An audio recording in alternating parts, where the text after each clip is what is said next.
All right, so thank you everybody for joining me Monday, June 15th for Jeet Kune. As always, we'll acknowledge all the martial arts that influence us: Chinese, Filipino, Thai, Indonesian, French and Dog Brothers, Japanese.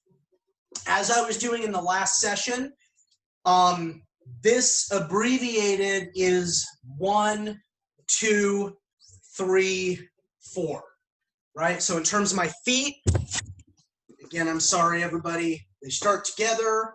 I set up, and when I set up, I'm in this right cat stance.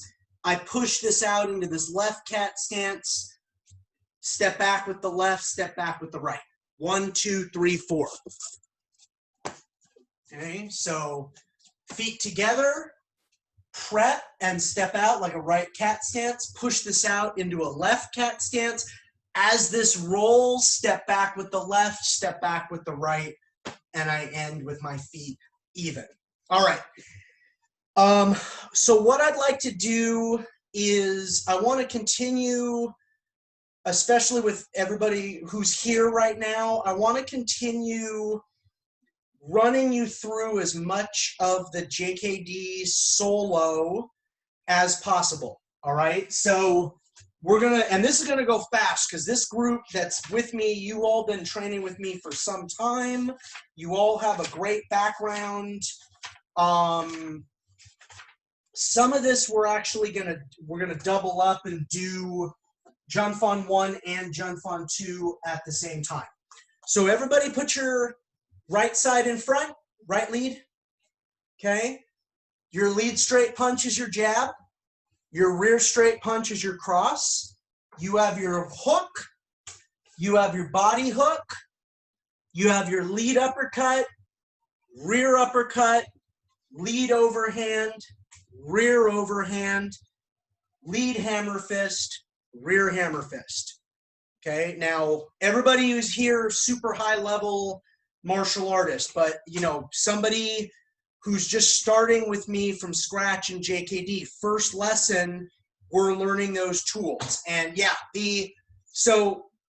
I'm just kind of responding to watching you do it, Ivan. The overhand, like a diagonal looping hook, is a completely legal punch, even in Western boxing, Olympic boxing, amateur boxing, pro boxing.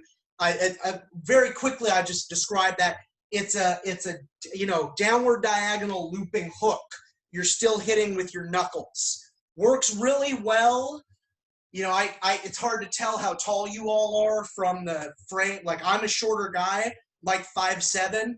The overhand is really good for you're 5'1", Ivan? 5'6"? Gotcha. All right. Well, then the overhand, if you haven't already experienced, is great for taller people because it's like you could hit on the run. Okay. Now, because without getting into the whole thing, because Jeet Kune and Filipino martial arts in our lineage have always gone hand in hand, the hammer fists are very logical because they exist on the same line. This is the same line. And in my kids' class, I don't teach overhands. I just teach the hammer fist because they pick it up like that. And they have you have all this protective skin. I'm not saying the overhand is bad. What I am saying is boxing with boxing gloves on is very different than boxing bare knuckle. Okay, so I mean, I'd rather use the natural protection that I already have. Okay, so we learn those basic punches, and then we move on to kicking. So we're in a right lead. So roundhouse kick, you just lean back and let that go. That's the first way. We're trying non-telegraphic. Just lean back, yeah, and snap that kick out. We're trying to get it nice, as non-telegraphic as possible. Or the pendulum, that's the second way. So if we have slide step, you're doing slide kick. And there's two ways we train the pendulum. We kick and drop it down, or we pendulum in and pendulum out. Those are two possibilities, okay? The side kick, right lead, we can arm it and thrust it. It's a little bit more savate influenced. We can do it as a Jeet tech. If you're moving in on me, I'm going to lean back and just blast your shins. That's as the Jeet tech as a Jeet tech. And then the back stepping. Okay, so back step, I step behind, and that loads my side kick, back stepping side kick. Okay, those are our basic tools as SDAs, single direct attacks. We learned our basic punches. We have our kicks. We're ready to go into Junfan kickboxing.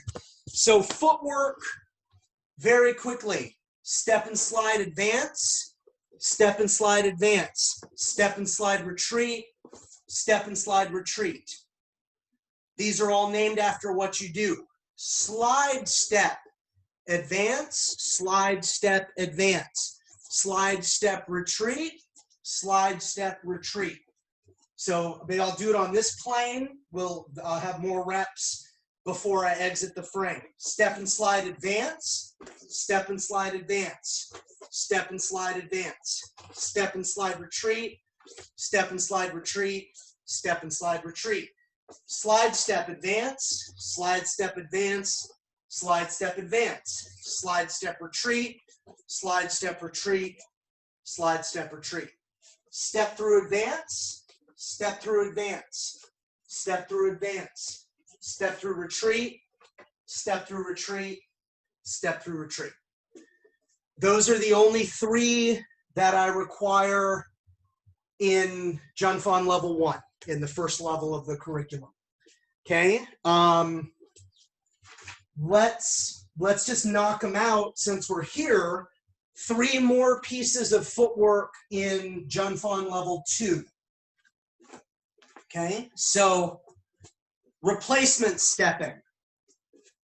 Stepping to the front to change leads. Replacement stepping. Very simple. Okay, make sure you're ending with your rear heel up, because we're supposed to be in Junfan or Junfan JKD. So with that Baizhong, we want to have that rear heel up. That's a really important kind of central tenet of JKD. Okay, heel and toe sway. Let me make sure I'm in the shot here. Heel and toe sway. So if you're having trouble finding this, think hook, cross, hook, cross. Then just take the punches out. Heel and toe sway. Doesn't matter what lead. Heel and toe sway. Okay, then rocker shuffle. Light on your feet. Okay, it's got very savate-esque type energy. Could change leads. That's your rocker shuffle. Okay, so that's all the footwork. Step and slide, slide step, step through. That's Junfan 1. Replacement step, heel and toe sway, rocker shuffle. That's Junfan 2. Okay, everybody getting a right lead? Okay, I'm going to call them out, and if you have any questions, let me know. But we've done these a lot. They're on a lot of these videos. Triple jab, jab cross jab, jab cross hook, jab cross body hook, jab cross uppercut, jab cross overhand, jab cross hammer fist, cross jab cross, cross hook cross, cross body hook cross, cross overhand cross, cross hammer fist cross, Lead uppercut, rear uppercut, hook. Rear uppercut, lead uppercut, cross. Starting and ending these last two with your rear hand. Overhand, uppercut, overhand. Hammer fist, uppercut, hammer fist. Change your lead, okay? With the exception, I'm not going to take the time. Anybody who's watching, and you've all done this enough with me, I'm gonna give you an intellectual and quasi-kinesthetic review. Triple jab is the outlier. The first family is jab, cross, X. So you have jab, cross, jab, jab, cross, hook, jab, cross, body hook, jab, cross, uppercut, jab, cross, overhand, jab, cross, hammer fist. Okay. And we're sticking with Western boxing tools. Could you, I know some people that are watching, oh, those concept guys, watch them, look at them go again. Okay, but it is what it is. Could you jab, cross, lead horizontal elbow? Of course you could, right? It's a little bit more Thai influence. Could you jab, cross, harimau? Absolutely you could. Okay, it's just a template, and it is what it is. But in my curriculum, we're sticking with Western boxing tools, with the exception of the hammer fist, which I'm acknowledging. You know, if you do amateur boxing, or you aspire to box professionally, I wouldn't work on the hammer fist. They're going to get you in trouble. Okay, those are going to get you disqualified. The next family is cross, X, cross. So the middle punch is going to be with the lead hand. So cross, jab, cross, cross, hook, cross, cross, body hook, cross, cross, uppercut, cross, cross, overhand, cross, cross, hammer fist, cross. The last four you just have to kind of memorize. It starts with the ones that deal with the uppercuts. Lead uppercut, rear uppercut, hook. Rear uppercut, lead uppercut, cross. And then the last two start and end with your rear hand. Overhand, uppercut, overhand. Hammer fist, uppercut, hammer fist. And a quick little point, and this is a really important point. For many years in my curriculum, you got to choose if you were going to do overhand or hammer fist. And then the last few years, I require you to learn both, because I want you to actually experience multiple reps over multiple years of both of those. Can you choose a preference? Of course you can. That's part of your Jeet Kune process. But what would happen is I would teach that, and then from their first class onwards, people would decide, nah, this feels pretty good. And then they'd never work, you know, in that instance, the overhand or whatever the opposite one was. Some of my more diligent students would then, they'd do something like this. They'd go overhand, uppercut, hammer fist, because they wanted to work on both tools. Again, I know this seems like a minor point. A lot of my work is getting martial arts instructors, even if you're already an awesome instructor, to, you know, have you break through plateaus as far as your practice. And some of these curricular issues are very important. Okay, so the last two, overhand, uppercut, overhand, and hammer fist, uppercut, hammer fist, and demand that people learn both. Okay, all of those boxing 3 counts in a right lead is Junfan 1. All of those boxing 3 counts in a left lead is Junfan 2. So in that aspect, I'm actually doing traditional Jeet Kune Do. We're starting dominant side in front for the first level, and then we're moving to orthodox lead for the second level. All right. Then we have the ABCs, the roundhouse kick sandwich series, as I like to call it. Okay, if you train with Guru Inosanto, he's usually going to call what we're about to look at the ABCs, the basic ABCs. And again, instructor mindset stuff here, and from the standpoint of pedagogy. I teach this to kids, all except number 7, because number 7 has elbows and knees, and that one I just omit that one until they get those concepts elsewhere. But they learn and they memorize 1 through 6. And how have I helped so many kids learn that?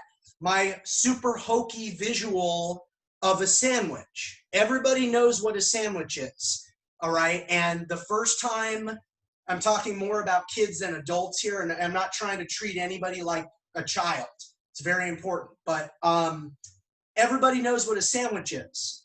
So the top piece of bread is going to be a lead roundhouse kick. The middle, whatever you take on your sandwich normally, meatballs, or maybe you're a vegetarian, is going to be a punching combination that's going to change 7 times. And then the bottom piece of bread is going to be another lead roundhouse kick. That visual, however stupid and hokey, seems to work for most people. And sometimes after like 2 or 3 classes, I'm not even reminding people about the kicks. I'm just telling them which punching combination, okay? So for everybody, I would probably start you in a right lead, but frankly, if you're an experienced martial artist, work out of whatever lead feels more comfortable for you, okay? Number 1 is cross, hook, cross in between the kicks. So on your own pace, everybody try lead roundhouse kick, cross, hook, cross, lead roundhouse kick. And make sure you're either doing a pendulum into your roundhouse kick, or you're just leaning back and letting it go. Those are the 2 methodologies that we learn, right? So imagine you don't have the benefit of all your experience. We're just taking just the pieces that I'm teaching and combining them. Number 1, number 2, and number 3 are super easy because there's only a 1 punch difference. Number 2 is cross, hook, cross. I'm sorry, number 1 is cross, hook, cross. Number 2 is cross, body hook, cross. Number 3 is cross, uppercut, cross in between the kicks. So everybody try number 2, cross, body hook, cross in between the kicks. Kick, cross, body hook, cross, kick. And everybody try number 3, cross, uppercut, cross in between the kicks. Give it a go. Cross, uppercut, cross, kick. Good. Number 4, well, here, this is exactly what I was just talking about. You get a choice, in the adult program. Overhand, uppercut, overhand, or hammer fist, uppercut, hammer fist in between the kick. So I'm going to go with overhand, uppercut, overhand. Good. Nice. Number 5 is the only one where one hand is going to punch 2 times in a row.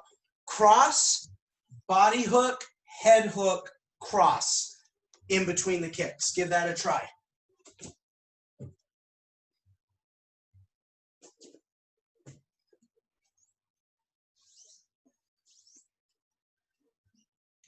Six, cross, uppercut, uppercut, hook, cross in between the kicks. Everybody give that a go. Kick, cross, uppercut, uppercut, hook, cross, finish with a kick. Cool. 7 is the one that I don't typically teach to kids because we finished the first 6 and the first 2 belt levels. And I just don't, because of how nasty this one is, I just don't teach this one to kids. Kick, cross, lead elbow, rear elbow, lead knee, rear knee, kick. And I prefer, you know, this is the current cover in the World Thai Boxing Association. It used to be here. I'd even be comfortable if you wanna elbow like this. I wouldn't, just based on my background. The only elbow that I'm not going to be comfortable with is this, where you drop this. Oh, because that's like jabbing like this. You got, I mean, unless you're Muhammad Ali or Bruce Lee or one of those people that had a reason for dropping their hands because their game was so advanced, you don't want to jab like that. So if you won't jab with bad overexposed form, why would you ever elbow, which is so much closer overexposed? So kick, cross, lead elbow, lead knee, rear knee, and then finish with a kick. And those knees are just lean back and just jam your knee into the groin. They're not really like killer Thai boxing style spearing knees. That's the basic 7. Okay, so Junfan level 1, you're doing 1 through 3. Now, why am I such a big fan of 1 through 3? Again, because there's only a 1-punch difference. Cross hook cross, cross body hook cross, cross uppercut cross in between the kicks. And you have almost half, right? Almost 3 out of 7. 4, either overhand uppercut overhand or hammer fist uppercut hammer fist in between the kicks. 5 is the one where the lead punch is going to go 2 times in a row. Cross, body hook, head hook, cross in between the kicks. That's going to be your number 5. 6, cross, uppercut, uppercut, hook, cross in between the kicks. 7, kick, cross, lead elbow, lead knee, rear knee, and then finish with a kick. So cross, elbow, elbow, knee, knee. Number 7. If you don't, I usually call it lead and rear just to make it really easy on you. But if you remember that it switches sides, cross, elbow, elbow, knee, knee, and then you'd lead kick. So you're switching. That's the nice part about all these, right? Is number 7, lead, rear, lead, rear, lead, rear, lead. Okay, which brings me to another point. When I have the room, actually, let me go here. Okay, I don't really have the room right now, but this is the way that I prefer to train this. Imagine I have somebody holding focus mitts for me. Number 1, lead kick, cross, hook, cross, lead kick, rear kick, which I plant, cross, hook, cross, lead kick. So see, I get to work the combination in both leads. And if I have the benefit of a focus mitt holder, great. But that's the way I prefer to do all 7 of these combinations if I have the room. You know, as an example again, number 2 is cross, body hook, cross. Kick, cross, body hook, cross, lead kick, rear kick, which I plant, changing my lead, cross, body hook, cross, lead kick. That's the way I prefer to drill it when I have the space. And in a larger training space, that's the way we do it. Because that way, and if in a larger training space, frankly, I'll teach it that way, even to somebody that's newer, because I want that bilateralism faster. We lose too much time in JKD. You know, well, if you're right-handed and you're not doing everything in a right lead, you're not JKD. Shut up. Like, that may have been really important, but times have changed and we've learned too much. And, you know, to me, what's more important than dominant side in front is bilateralism, the ability to just The fight starts and you can go. You don't, oh, we're fighting? Okay, let me get in my Baizhang and okay, I feel pretty good. Okay, we're ready to fight now. Unless it's sparring, it doesn't happen like that. So I want to bring up both sides of the body as quickly as possible. Okay? All right, so we really covered all of our kickboxing and our tools for Junfan 1 and Junfan 2. And remember, everybody, how things go as far as a progression in my curriculum. Junfan 1, Junfan 2, those are the prerequisites to take your Jeet Kune Phase 1 test. And I will verbally differentiate that again before we run out of time at 6:30. Okay, trapping. I'm by myself, so a lot of you are too. We may as well do this in the air. Number 1, slap and hit. I'm in a right lead, slap and hit. So everybody just work in a right lead. This way you get it. Slap with the left, hit with the right. And let's just stick with this knife hand or the sokel, right, for now. Here, that's it. And number 1, boom, we assume you scored. That simple. Slap and hit, and I actually hit. Number 2, start like 1. They parry you across center line, so you lop, and you score with the shot that you intended to hit in the first place. 1 and 2, let's think backhands. Whether it's Satsao, Sokel, Guachoi, for 1 and 2 and 6 and 7, let's think a backhand towards what would be the right-hand side of somebody's face.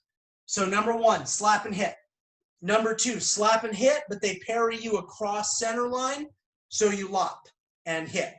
So Paksao, Lopsao, that's number 2. Slap and hit, pull and hit. Slap and hit, pull and hit. Okay. Number 3 and number 4 is where I would advise you to go straight with a Chung Choi. So 3, slap and hit, inside slap and hit. So they stop you on center line, right? If you're my partner, 1, I go over here and you parry with your left hand. So I grab it and that's where I score 2. 3 and 4, I'm coming in straight, and this is where people usually stop you on or before center line. So 3 is double Paksao. Pak the outside of the arm, pak the inside, and score. Double Paksao. Number 3, double slap and hit. Number 4, slap and hit, punch on the open line, inside slap and hit. So I made that number 4 on purpose, because number 3, you slap and hit, you inside slap and hit. Number 4, you slap and hit, and then you just add a punch, and then you inside slap and hit. So it's very simple. If you can do 3, you can do 4. And then my biggest pet peeve for all of you on 4, when you slap and hit, when you punch, don't withdraw this hand. I know I blocked myself. Leave it there. Okay, you have enough training time with me by now. Everybody here, you should already know. For this, my favorite analogy is American football. If I'm at the 10-yard line, when this line, this part of my offense is distracting everybody, I don't want this person to move back, this receiver to move back to the 30-yard line. I just have 10 yards. So slap and hit, punch, inside slap and hit without withdrawing this is our number 4. 5 is our outlier, because I just pull and hit, pull and hit. Turn this over and lops out. Pull and hit, pull and hit. Number 5, we always terminate after 2 reps, no matter what our partner gives us. So if you pull this and I ton, and then you pull this, in that moment, if I let you have the line and you would have scored, great.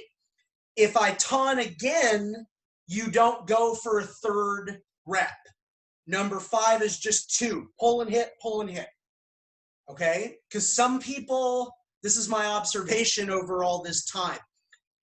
some people won't ever give you the open line, even in training. They'll like when you lock this, they'll taun, and then they'll taun the next one. And if you, they cannot give you an open line. It's like against their martial arts values. Because it's like, well, I don't want to practice getting hit. Yeah, but if you're conscious of it and you pulling and hitting and I'm blocking, and then I'm purposefully not blocking and I'm cognizant of it, you're still training, but whatever. My point, 2 reps. So number 5, pull with the right, hit with the left, pull with the left, hit with the right. And I like the backhands on this because I can turn. So I can scan over here. And then I can scan over here. I can see my opponent out of my periphery. Okay? 6, slap and hit, wedge, slap and hit. Because remember the wedge, you start like 1. They push you past center line. Center line is open, so you shoot this view G, but you get stuck on their arm. So the only difference between 6 and 7 is how you reopen this line. 6, you slap it open. So it's pock, wedge, pock. Slap and hit, wedge, slap and hit. 7, slap and hit, wedge, pull and hit. Pock, wedge, lop. Okay, so super quick, slap and hit. Number 1, slap and hit. Number 2, slap and hit, pull and hit. Slap and hit, pull and hit. That's number 2. Number 3, double slap and hit. Double slap and hit. Number 4, slap and hit, punch the open line, inside slap and hit. So it's number 4 is number 3 with an extra punch. Slap and hit, punch the open line, inside slap and hit. Okay. That was number 4. Number 5 is the outlier because we're not going to pox out. We're going to pull and hit, pull and hit. Pull with the right, hit with the left, pull with the left, hit with the right. Okay. Number 6, slap and hit like 1, get parried across center, wedge, pox out, and score. Slap, slap and hit, wedge, slap and hit. Okay. 7, slap and hit, wedge, pull with the left, hit with the right. So pock, wedge, lop is number 7. Okay, so learning those, I know I'm out of frame, I'll be right back with you. Learning those 7 that's all the trapping requirements for Junfan level 1. Let's look at Junfan level 2 super quickly. So we have 1 entry, Jeet Tech, right? So I usually prefer this when imagine an opponent in front of me and they move in on me. And when they move in on me, boom, I lean back and I jam and I blast their shin with that Juk Tech as a Jeet Tech, okay? Now, when I developed this training progression, we found that very awkward that if you were the feeder or receiver, you had to give a step and slide every single time. So what we would normally just start doing is slide in, like slide almost like the pendulum, but the pendulum into a low side kick, or we just kind of walk up and place it, okay? Now, that's the entry. So you know what's going on the low line. So imagine a person in a southpaw stance and they have good form, right? So what I'm going to do is Jeet Tech, boom, into number 1. Jeet Tech, but they parry me into number 2. These are the same 7 we just spent about 15 minutes going over. If you understand this, you will understand my trapping progression. And this is, I did not invent these techniques, but I did put them together in this particular order, in this particular progression. And I've taught this to a lot of people, and I think it's quite good because it gets that JKD trapping energy going. 3 was double slap and hit, right? So Jeet Tech into double pak sao. Because again, it's you got to imagine a partner, and they're in a southpaw, and they're holding this. Your first order of business is to kick them low, and then destroy this line. This is the line that's preventing you from hitting this side of my face, right? So that's this entry is the first entry. We're on 4. Jeet Tech, pak sao, and then punch, and then inside pak sao. So they don't change. 5 is the outlier. I'm going to reach out and grab. So I Jeet Tech, I grab that, and then I pull and hit on the other side. Pak, wedge, pak was 6. Jeet Tech, pak, wedge, pak. And then 7, Jeet Tech, pak, wedge, lop. That's our first entry. Over the course of the curriculum, we're going to have 7 entries. I always like to do the same little, it's not like I'm doing mental math, not that this would be all that hard, but this is a good way to think about it. 7 entries times 7 basics that never change, 49 techniques, but not really, because you're not going to memorize 49 separate things. You're going to internalize and really master 7 basics, but over the course of the curriculum, you're going to have 7 different ways to get into those basics. Some of those basics are, those entries, excuse me, are defensive, and some of them are offensive. This one, for example, if we were sparring or fighting and you moved in on me, boom, and I jam, like Jeet Tech energy, that's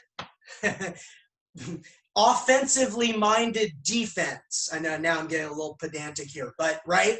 I mean, let's just call it defense, right? If you moved in on me with the intention of you were going to punch me, kick me, whatever, and boom, I jam your shin, bop, and then I enter. That entry is defensive. Versus if we're moving around and I pendulum in and then bop, from there I trap, that was offensive. So there's 2 possible applications of the first entry, okay? And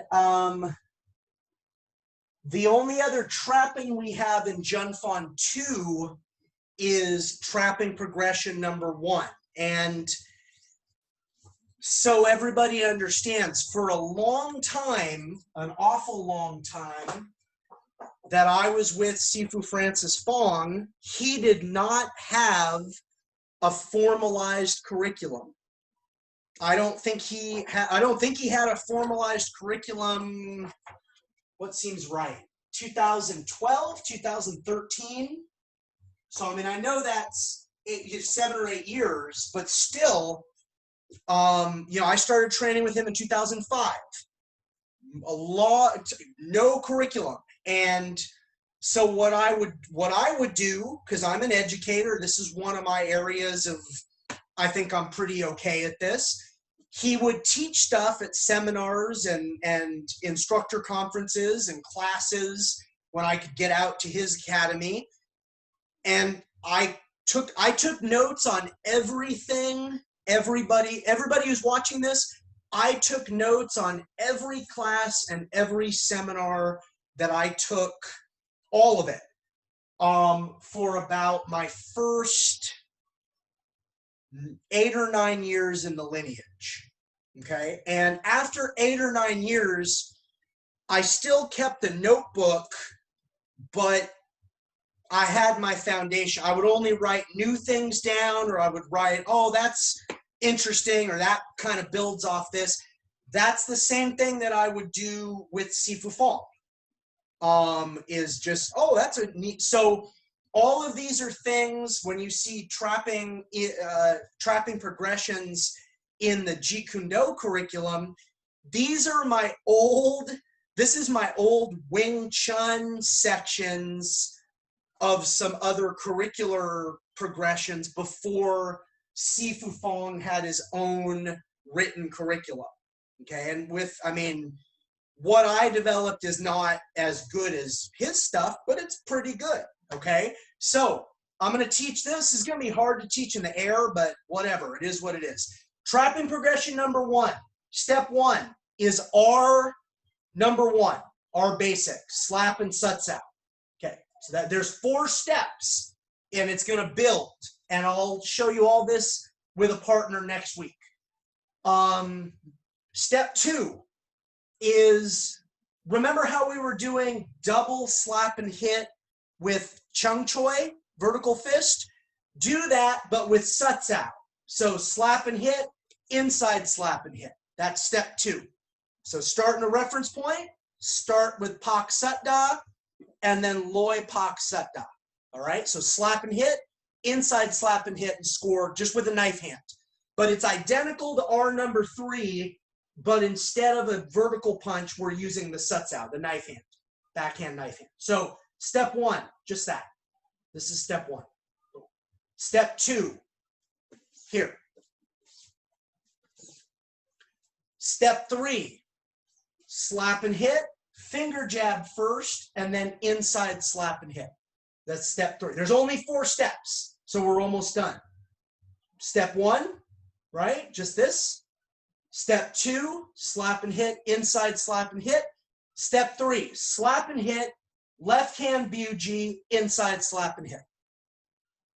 Step 4, everything is the same as step 3, but after the last pox out, you're going to come back with your left hand. So follow me nice and slow. 1, 2, 3, 4. Because think about step 3. Step 3, I slapped the line open, but I got intercepted. I BUG'd on the open line. I slapped and opened the line, and I scored with my right. Right, that was step 3.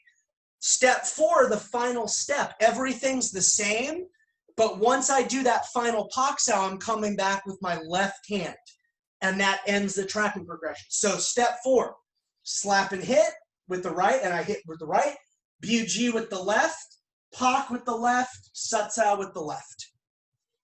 That's it. Okay, so let's do all of it in the air, and then I'll only be like 90 seconds over time. It's some kind of a record. Okay, step 1, slap and hit with the knife hand. That's it, you score. Step 2, slap and hit, inside slap and hit. Step 3, slap and hit, left BUG, left pox out, suts out with the right hand. And step 4, and we're done. Start, slap and hit, same BUG, pox out with the left, come back with the left. That's it. Excellent. All right. So again, for anybody watching, if you are interested in formalizing your training relationship with me, please go to stoopsomalc.com. Otherwise, thanks everybody for tuning in. We'll be back on Wednesday with our usual offerings. Let's bow it out. Chinese, Filipino, Thai, Indonesian, French and Dog Brothers, Japanese. All right. Thanks very much, everybody.